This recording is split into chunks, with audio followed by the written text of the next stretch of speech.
Penjabat Gubernur Aceh Dr. Haji Safrizal ZAMSI membacakan puisi berjudul Damailah Anak-anak Indatu dalam acara deklarasi kampanye damai Pilkada Aceh yang digelar Komisi Independen Pemilihan Aceh di Aula Hotel De Pade, Aceh Besar pada Selasa 24 September 2024 malam.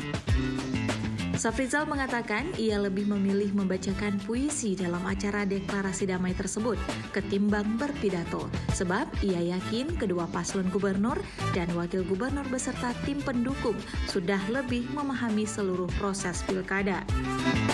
Keakraban kedua paslon malam ini memberi kita harapan terlaksananya pilkada damai di Bumo Indatu, negeri yang damai, kata Safrizal. Dalam kesempatan itu, mantan PJ Gubernur Bangka Belitung tersebut mengajak semua pihak untuk menentukan pilihan dalam pilkada Aceh guna memperoleh pemimpin terbaik untuk Aceh. Para kandidat masing-masing pernah menjadi pejabat dan juga kepala daerah yang insya Allah pilkada akan berjalan dengan lancar, kata Safrizal.